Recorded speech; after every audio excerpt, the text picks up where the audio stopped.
Treat me like a fool, treat me mean and cruel, but love me. Você sabe como é que é, né? A gente fica olhando as outras janelas e fica inventando histórias de muitas pessoas, né?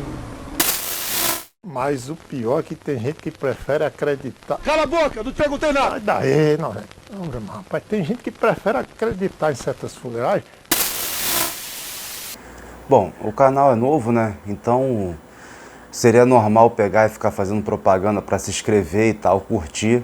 É claro, né? Quem tá gostando, vê. Eu gosto sempre de falar do histórico, né? Ver o histórico lá, as playlists. Se tem conteúdos interessantes, quem quiser acompanhar, né? Que acompanha aí se inscrevendo e tal, com o sininho. Mas ao mesmo tempo o pessoal tá já educado nisso, né? Já sabe mais ou menos como é que funciona. Então é meio, sei lá, redundante ficar falando isso aí toda hora.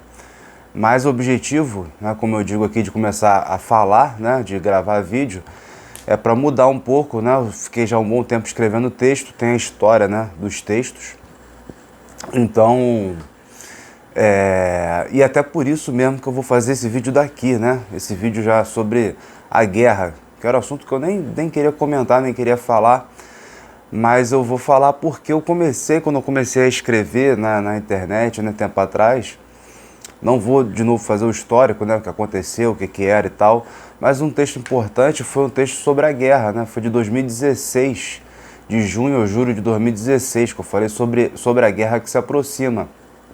Na verdade, isso aí já estava já de um tempo, 14, 15, né, uma movimentação assim, de guerra mesmo muito forte, por parte da OTAN, né, capitaneada pelos Estados Unidos, e pelos interesses financeiros também que estão por detrás desse aparato militar.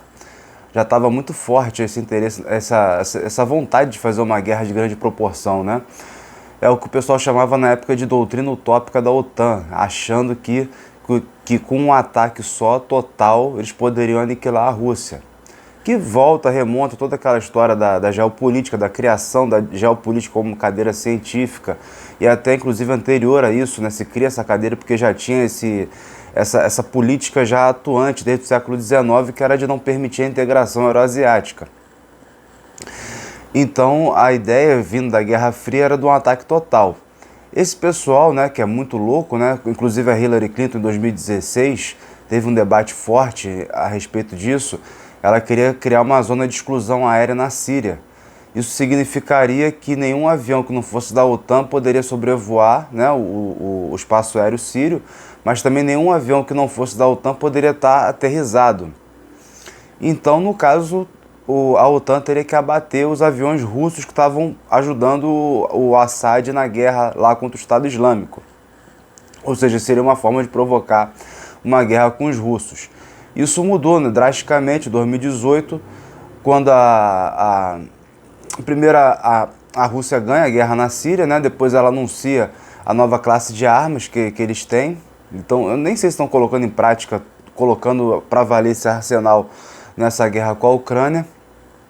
E agora, há pouco tempo atrás, a formalização do pacto entre a Rússia e a China, que já vinha acontecendo, e agora eles formalizaram. Então isso aí já para mim era um anúncio de paz total. Tanto a vitória na Síria, como a nova classe de armas russa, que tornou praticamente inviável a doutrina do One Strike, né? Porque a gente acabou com ela. E essa parceria russo-chinesa que aí já contorna todos os problemas econômicos também, né? Ajuda nisso. Então, assim, quem viu a escalada da guerra passo a passo, né? Eu vi antes de escrever sobre isso, depois passei a escrever bastante. Fiz uma série de textos, acho que os mais interessantes sobre a questão econômica internacional, né? A questão geopolítica, foram os que eu publiquei no GGN já em 18, 19, mas acho que os mais interessantes são de 19, uma série que eu fiz na época. Quem acompanhou isso de perto, né? Isso não sou um caso isolado, mas viu que realmente não tinha, né, esse medo que teve inicialmente de uma guerra total, que sempre fica essa sombra de uma guerra termonuclear mesmo. Isso aí estava mais ou menos afastado, né? Isso aí não seria o caso agora, né? Já teria sido o caso tempos atrás. mas não é o caso agora. Aí eu vou tentar explicar por quê, né? Por que que hoje, né, é mais um tempo de paz, apesar dessa guerra que o pessoal está achando o fim do mundo, e não é, né? É mais um tempo de paz do que um tempo de guerra. Inclusive, quando teve o incêndio do Museu Nacional, né, no meio do texto, né, eu coloquei ali, e depois repeti em outras ocasiões, que a guerra tinha acabado, né, já naquele momento. E era um momento de colheita, né, de plantaram, né, e agora colhendo o que tá acontecendo. Então, o que essa guerra aí mostra, né, para começar? Primeiro, uma iniciativa russa tradicional de tempo recente. Né, iria ter a Operação Barbarossa, se eu não me engano, a operação que o Stalin faria contra o Hitler, uma operação surpresa, né? Mas o Stalin falou, né? Falou que ia fazer, mesmo que tenha falado para círculos íntimos, isso vazou. O Hitler foi e atacou primeiro. O Medvedev, aquele que era presidente da Rússia antes do Putin, né? Que é primeiro-ministro, tinha aquele troca-troca entre eles lá. Ele avisou também que queria atacar ali a Líbia, né, para prevenir o golpe que fizeram contra o Gaddafi. Não adiantou de nada, os Estados Unidos pegou, andou na frente e acabou se adiantando aos acontecimentos. O Putin já é mais discreto, ele não fala nada, né? Quando ele chega, ele faz, né? Foi assim para retomar a Crimeia, foi assim na Síria e está sendo assim agora na Ucrânia. Esse é o primeiro ponto de questão estratégica russa, né? E o que acontece? O que essa guerra? Essa guerra, na verdade, é só um não mais, né? Já que todos os esforços foram de tentar formalizar a não expansão da OTAN. Eu não vou entrar em todos os detalhes, os analistas estão falando vários detalhes, eu posso falar aqui, por exemplo, porque o Putin invadiu, anúncio de criação de arma nuclear pelo Zelensky, plano de arrebentar com Donbás, né, que eles descobriram há pouco tempo. Os laboratórios de armas químicas, né, seriam 3, mas a evidente na hora foi o anúncio do Zelensky de fabricar arma nuclear e o contexto geral de expansão da OTAN e de possível entrada da Ucrânia na OTAN. Né? Então esse que seria o pano de fundo. Quando o Zelensky pegou e falou que ia fazer as armas nucleares, o Putin não pestanejou, pegou e invadiu. Então é um aqui não, e o que a gente está vendo é uma impotência do Ocidente completa, né, para poder lidar com a situação. A própria, de novo, a situação de criar uma zona de exclusão aérea foi pedida pelo Zelensky, foi aventada aí por próprias pessoas vinculadas à OTAN, ex-funcionários e tal. Teve um burburinho, isso foi rejeitado. Né? Teve uma situação esquizofrênica da Polônia dar caças para os Estados Unidos, dar para os ucranianos, coisa de maluco.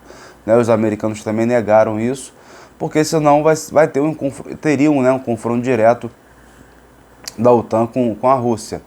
E aí a China entra na parada também, fica um negócio muito esquisito. Se der tempo, né, a China entraria na parada porque o conflito militar seria, né, inevitável.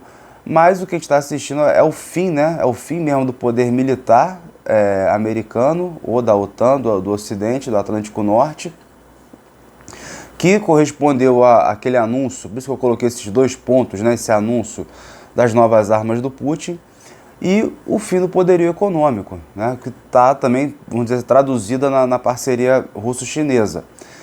E o que acontece? Qual é o enigma agora? É o seguinte, o pessoal vai pegar e vai tentar, estão bloqueando a Rússia de qualquer forma, né, economicamente, tudo que é jeito, e esses bloqueios acabam por ferir mais os Estados Unidos e a Europa do que a própria Rússia. A Rússia conseguiu encontrar uma rota de fuga, né? Então, casualmente, os juros, né, nos Estados Unidos aumenta a espiral inflacionária por causa da questão do petróleo. A inflação já está alta, então eles são obrigados a aumentar os juros, né? Esse que é o enigma, aumentar os juros, de qualquer jeito aumentar os juros. Isso vai provocar uma quebradeira geral do capital especulativo criado depois de 2007, 2008, quando o Obama lançou os quantitative easing. Então, ou seja, a encruzilhada econômica que eles estão, a encruzilhada militar, todo esse Ocidente, essa longa história do Ocidente como força unipolar, né, acabou, né, já mais do que evidente, não precisa repetir isso, mas a supremacia tecnológica, científica, cultural, etc., também já era, porque ele já não tem mais capital para poder manter isso, né? Já não tem mais como. Os Estados Unidos estão numa decadência desde a década de 70, pelo menos, para a gente ver como demora para poder desmontar um Estado relativamente avançado, moderno, industrial. E a Europa idem. Então, já tem essa decadência ocidental e essa impossibilidade de responder militarmente ou de responder economicamente, aponta, né, para esse mundo multipolar que vai ser um mundo de mais paz e cooperação para o desenvolvimento. Voltar a se falar dos BRICS, né, botar cor nesse negócio, né, botar a África, botar a América Latina, a América do Sul. O problema do México, né, que é aquela coisa muito próximo dos Estados Unidos e muito distante como é que é muito próximo dos Estados Unidos e muito longe do céu, né, que é o que o pessoal brinca lá. Então não entra aí o México nas rotas da seda e nem na questão dos BRICS, mas seria importante, né, talvez mais aí para o futuro.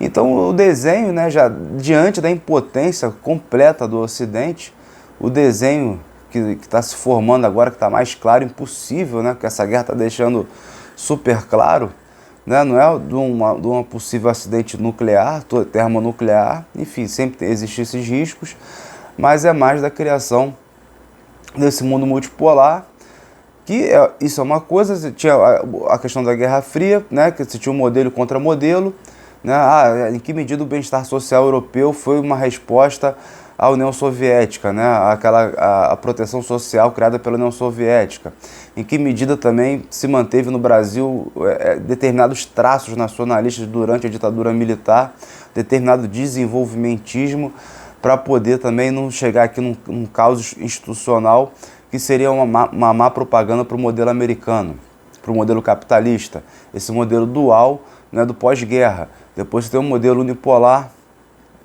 quando cai o Muro de Berlim e depois acaba a União Soviética.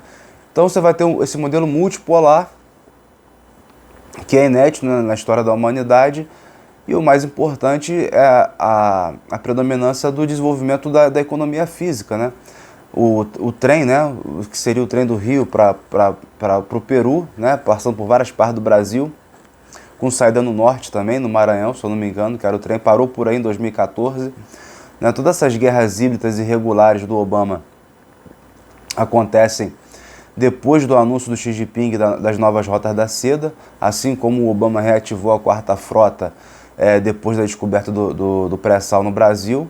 E um ponto do Obama, que está até num texto, um dos poucos últimos textos que eu escrevi no blog, é que o Obama é o cara, né, das revoluções coloridas, do identitarismo, né, e dessa nova esquerda, né, da New Left, a cara visível, a cara de propaganda. E é o cara que não é nunca atacado, né? É importante a gente ver essa situação. Ele também, né, é um político decadente, não representa nada, né? Não sei se o Bill Clinton, né, tinha algum papel depois que ele saiu muito queimado e tal, mas era uma referência. O Obama, não sei até que ponto é uma referência. Então é isso, o Ocidente acabou, né? Tá acabado. A gente tem esse refluxo de muita coisa ainda por causa da crise que vai vir, crises constantes, mas no médio prazo aí, não sei, né, nos próximos anos, a tendência é de melhoria, né?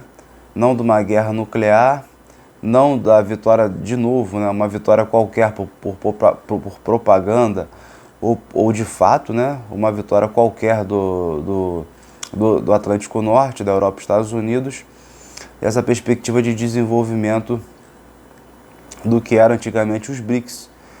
É por aí, né? Já que não vai ter guerra nuclear, o Putin ficou tão à vontade de conseguir invadir a Ucrânia numa boa, né? E toda essa conta propaganda maluca que estão fazendo agora. Mas eu acredito, né, que os próximos anos vão ser anos de reconstrução, um nítido pós-guerra, né? Pode não ter tido uma guerra oficial, uma guerra nuclear, uma super guerra, mas os últimos anos foram anos de guerra, né, de batalha intensa. Eu acredito que pelo menos desde 2014 para cá tem sido, né, essa imensa guerra econômica e tal, dessa agitação militar também. Então, o que eu vejo aí de alguns poucos anos para cá, e agora de uma maneira mais acentuada, é cada vez mais o fim dessa guerra. Ela já acabou, quer dizer, o fim dela, um processo de reconstrução e de mudança dos polos do mundo. Então toda essa ansiedade gerada pela guerra da Ucrânia, né, não se justifica. Pelo contrário, a gente teria que ver com olhos otimistas, né? Eu acho que nos próximos anos a gente vai conseguir reverter a contraofensiva que foi feita, já que todos esses países em jogo, né, pelo menos na América do Sul, Rússia, China, a África agora, né, chegando mais agora, com a ajuda mais próxima da China, eles já vinham se desenvolvendo antes, né? Você teve essa contraofensiva, que é praticamente ou basicamente a guerra. A contraofensiva tentar desmontar a emergência desses novos atores, eles não conseguiram, né? Nesse momento que eles não conseguiram desmontar esse processo iniciado na América do Sul com Chaves, com Lula, com Néstor Kirchner, na medida que eles não conseguiram desmontar no longo prazo, nesse prazo, né, em diante que a gente tem, é um prazo da reconstrução, né, da economia, apesar de todas as turbulências que no curto prazo com certeza vão ter. É isso. Tem um videozinho meu sobre o Agami que eu falei 10 minutos empolgado, 2 dias depois, sei lá, ou no dia seguinte o Putin invadiu a Ucrânia, mas as palavras são as mesmas, né? Não muda. Tem um panorama mais geral ali naquele videozinho, talvez. Estava empolgado ali com o anúncio da parceria da Rússia com a China. Falou, gente. Um abraço aí para todo mundo.